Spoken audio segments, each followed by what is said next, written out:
Hey, what's up, everybody? I'm just going to do a video today on the rear lift gate on a 55 to 57 Chevy Nomad and a Pontiac Safari. And I got my gloves on because I'm going to start working on the rear end for the convertible. I had a guy reach out to me, and he had some concerns about how his lift gate was fitting on his 57 Nomad. And really, as time goes by, the lift gate is going to start to distort on the back of it, meaning it's not going to fit the roof line properly. There's no real easy fix for that, you know. You're going to have to send that out. There's a few different guys, and I don't know if they're still even doing that, but they've built special jigs to straighten out your lift gate on a Chevy Nomad or a Pontiac Safari, because it was made out of like a real porous early form of aluminum pop metal, the same stuff that the die cast, the front fender trim on a 55 Nomad was made out of. It's pop metal, and over time it will start to tweak a little bit, and the main cause of that is the lift gates are so heavy. When you lift them up, the GM added a torsion rod or a torsion bar in there, somewhat similar to like your trunk lid. When you pop it up, you know, once it gets started, it'll spring up the rest of the way. Well, liftgate opens the same way, but it doesn't just fly up. I mean, it helps as it goes up, just because it's a heavy, awkward piece. So like I said, you could do it. You could do it yourself. You can try to do it yourself, but you cannot. You got to heat that pop metal up at very small increments, because it'll almost like turn to like a liquid. It'll actually dissolve in the heat if you get it too hot.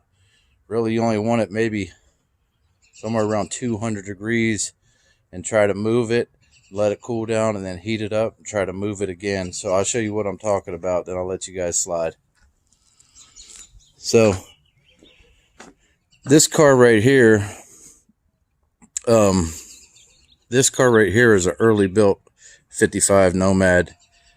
And when General Motors was first trying to create that roof line and things like that on the Chevy Nomad, they had so many problems with the pop metal that the only way that they was able to get it to go was they had to make that lift gate out of brass.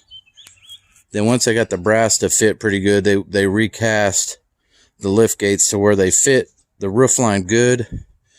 But it was always an issue where even when it was new, it would leak all along the top.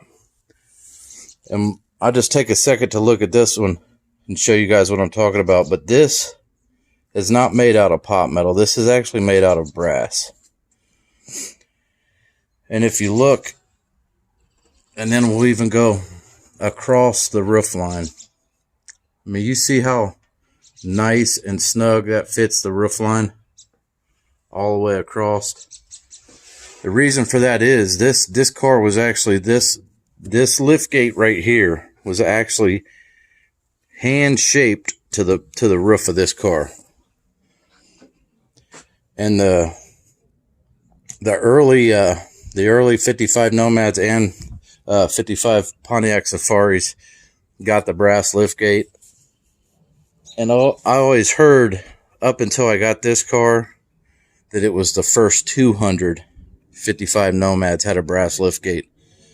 Well, this car right here is body number 408, and it has a factory brass lift gate.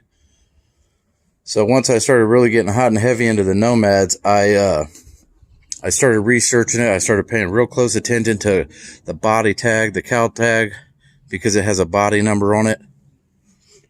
And I started talking to other people that had early Nomads.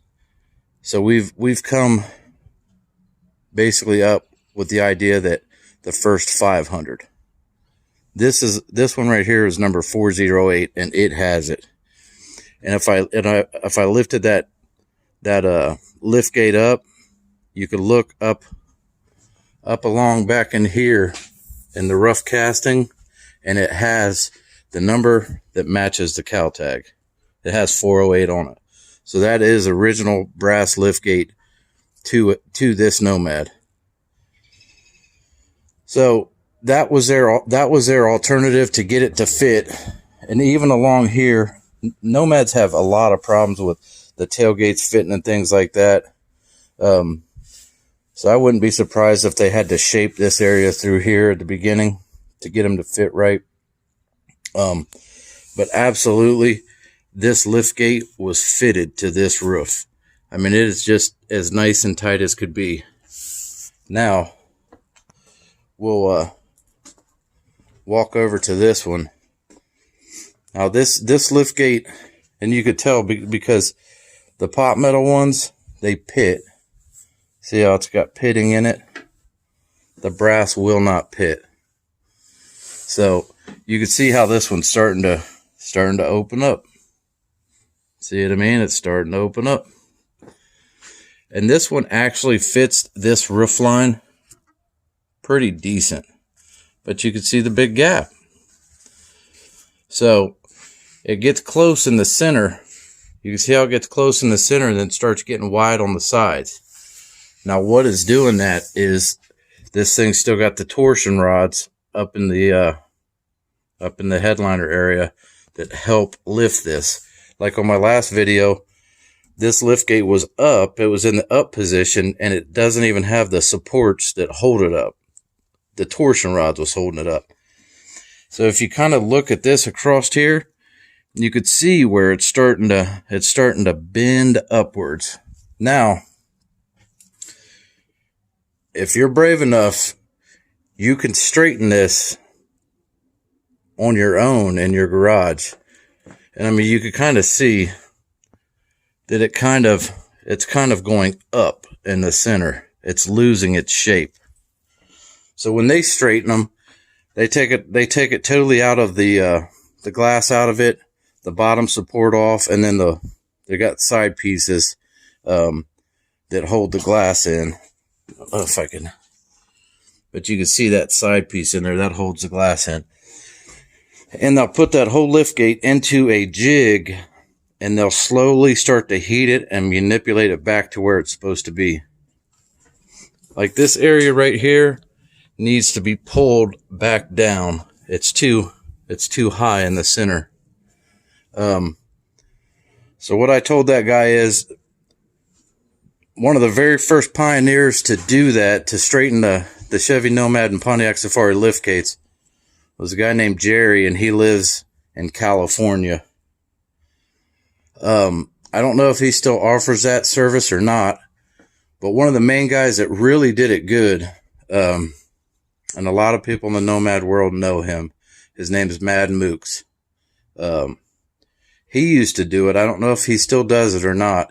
And he would actually restore the liftgate. He would have it, he would offer a service where you could either have this liftgate straightened to fit the car, or he would straighten it and rechrome it. And I don't know if he still does that. And there's one other guy in Virginia, Rusty, that used to do it. I don't know if he still does or not. He was real big into Nomads. But if you've got a Chevy Nomad and the liftgate doesn't fit properly, you're not alone. And the only way to get that to fit right is to strip it down just to the actual empty liftgate and start pulling this top bar back into shape. Because, I mean, you could see it almost kind of goes up in the center, and it shouldn't.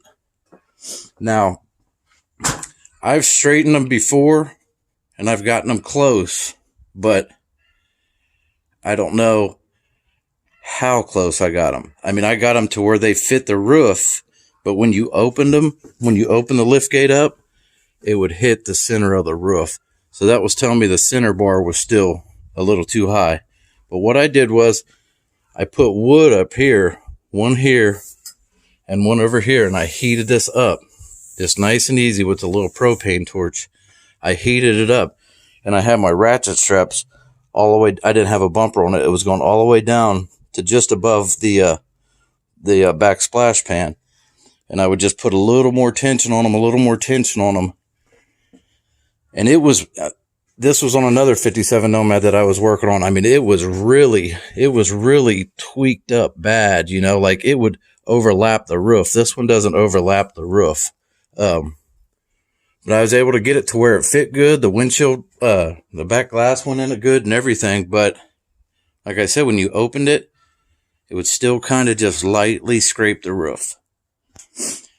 And to be 100% honest, there's not a lot of adjustment. You can move the hinges a little either way. But for the most part, unless you pay really big money to get that to fit perfectly, that's kind of one of the things about a Nomad. And it was a major issue when these families was buying these cars brand new, because your back cargo area back there, it would always be wet. It was always leaking water. But I mean, you could see this one, how tight and flush it fits the whole way through there. But once again, this one was built to this car. This was one of the early 55s built. So, like I said, this one you can see, as soon as it starts going up, that gap starts getting bigger. I mean, look, you can see right in there. So, I'll probably, I don't know. I'm not quite as picky as some people. Some people, this will literally drive them nuts. I just accept it as part of life if you own a Nomad. But I will probably straighten this down some and get it to hug that roof a little bit better. But the key is to get it to fit the curve of the roof. Because the torsion bars over time, it bends that top bar. So there's a little video on the Chevy Nomad and Pontiac Safari liftgates. As much as we love them, they had their problems from the start. And I'm telling you, they was throwing a fit when these cars was brand new. I mean, I don't blame them. You put groceries in the back of it, and you get home and you lift up your paper bags from Big Bear, and all your meat's still sitting in the car. The bag was wet, just ripped right over your food. So it's just kind of actually part of life if you have a Nomad. But there is surfaces out there that will straighten that, and they could do it without even damaging the chrome. If you have one that's pretty decent, they'll be able to get it straightened out to where it fits your roof perfect, and your chrome will still be the same. But if you're building a real high-end show car, you get it straightened, then you get it chromed. So there's some Chevy Nomad liftgate, Pontiac Safari liftgate talk. I'll catch you guys on the next video. Like, comment, subscribe. Thanks for stopping by Don's Hot Rod Garage.